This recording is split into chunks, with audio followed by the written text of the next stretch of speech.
Ladies and gentlemen, boys and girls, children of all ages, welcome to Robert Sports Show. I'm your host, Robert. Alright, been a long day of finishing up watching wrestling from the WrestleMania weekend. As you can see on the channel, we already have Ring of Honor, Supercard of Honor, both WrestleManias, bunch of other shows. We're going to finish it up here. I have one show left to watch. Joey Janela, Clusterfuck is the only show I have not watched yet. I will get that watched and reviewed. We'll review Monday Night Raw as well. So more than likely, Clusterfuck will be up after Raw. I hate it, but we'll get that up to probably tomorrow. And then we'll get up the Best of the Collective after that. That's not the order I wanted it, but that's what's going to happen. So, Effy's Big Gay Brunch 9. A fixture of WrestleMania weekend for the Collective. Always puts on an excellent show. J. Rose was the ring announcer. And I love the fact he said he's like the, on one of the other shows, he said he's like the 10th best ring announcer out there. I'm like, dude, you're actually pretty good. I don't know what you're talking about here. All right, so this is a fun show. Great talent. This is talent that gets put together for these shows that you may or may not know from other promotions. I know for me at least. Some of them I know, some of them I don't. But it's always cool to see a talent that I don't know and then try to follow what companies they work for and where they're at. And kind of keep an eye on them, see how good they become. So first match, we had a fatal four-way match. We had Devon Monroe, Rico Gonzalez, Aaron Rourke, all I've seen before. We had Monomoth, who I've never seen before. They had talked about he's actually the first male wrestler in Toshijo Pro Wrestling. So that's kind of neat to hear that background now. As I go watch some more Toshijo Pro, I can't really say it, TJPW, I can kind of find him, kind of spot him out and see what other talent they have there as well. There's two of the TJPW shows, the one TJPW Live in Philly, TWJP versus GCW, so definitely check out the reviews for those here on the channel. Alright, so in that fatal four-way match, it was just your standard four-way match, kind of, I won't say clustery, but everybody kind of did their own signature moves. You had some dives to the outside. You had some fighting on the outside. At the end, Monomoth got the victory. I ended up giving it a 3-star. It was about 10 minutes and 42 seconds long. So it was kind of a short match, but pretty decent. Next up, we had a tag team match. We had Edith, Surreal. I'm horrible with names today. Jamie Lynn Senegal versus the Runway Couture and Tyler Klein. Again, kind of one of those matches, a little less than 9 minutes long, only 8 minutes 45 seconds. Edith Surreal and Jamie Lynn Senegal getting the victory there. I gave it a 2 3/4 star. Next up, we had Trish Adora versus Karam. Trish Adora, she's been wrestling in Ring of Honor and AEW, and she's been just climbing the ladder of success.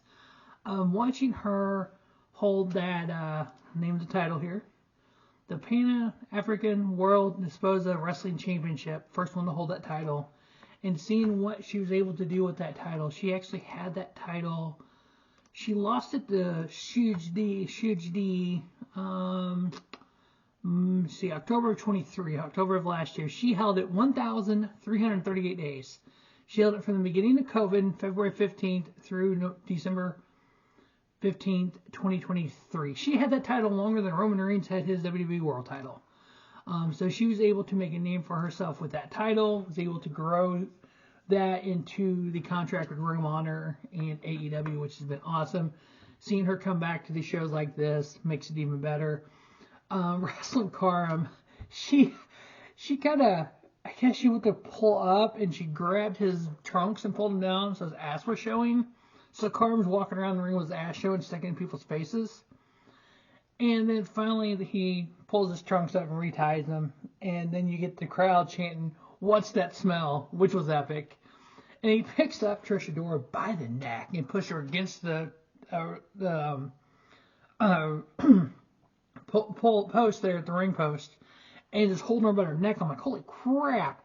He puts her down, then she starts to just machine gun chopping him Minoru Suzuki style in his chest. Overall, pretty decent match. Trish Adora ended up getting the victory. I ended up giving it 3-star. It was 8 minutes and 13 seconds long.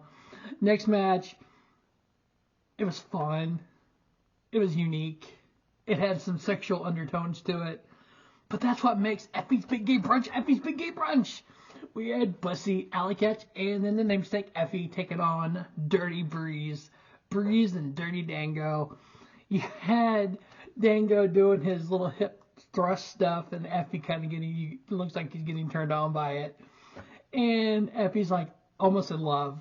And he drops to his knees, and then Dirty Dango drops to his knees, and it's like, oh my god. And then the two of them kind of start to go at it, and you have Breeze and Allie Katch pulling them back. You get Dirty Dango doing, or Effy and Allie Katch do their hip thrust against Breeze twice. Well, Dango end up handcuffing Allie Katch, her hands behind her back. So Breeze and Dango go to do the hip thrust. They get her once. They go to do it again, but they do it instead of hip thrust, they're going to do dick thrust. And then as soon as they come toward her, she leans back and they end up like that, and then they both jump back. It was like, oh my god, that was hilarious. But yeah, I mean, it was overall just a fun little match. BUSSY ended up getting the victory. Allie Katch, she was handcuffed and ended up getting hot tagged to Effy, and Effy came in with the hot tag and was able to get the pinfall victory. I give it 3 1/4 with BUSSY getting the victory there. Next up, this match was just a cluster. We had 10-man tag match. We have Team Parrow, Adriel Noctis, Angelo Carter, June Underwood, Keita, and Parrow taking on Team Pollo. So this was Pollo Del Mar's team. Alex Mays, Dillon McQueen, Don't Die Miles, Rombash Jr., Burt Vixen. Just everyone doing everything, everywhere. Kind of one of those all over the place matches. I ended up giving it 3-star with Team Parrow getting the victory there. Next up, we had the GCW Ultraviolet Championship on the line. We had champion Rina Yamashita taking on Billy Dixon. Rina Yamashita has actually had this title for quite a while now, 604 days. She's had like 20 or 30 different defenses of it. I think they had said. They talked about 27, maybe the number they said. I can't remember right off. But this was a fairly good match. It was 9 minutes and 17 seconds long. Billy Dixon, pretty decent wrestler in his own right. I've seen him a few times around different places. I ended up giving this match 3-star with Rina Yamashita retaining her title. And then our main event was Dark Sheik versus Sunny Kiss.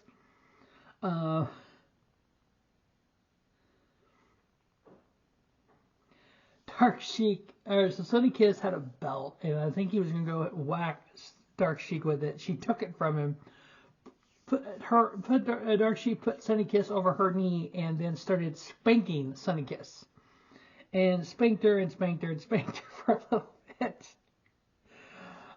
Just two talented wrestlers that went out there and put on a pretty good match. I ended up giving it 3 1/4. So overall, these Effy Big Gay Brunches are fun shows. I've reviewed quite a number of them here.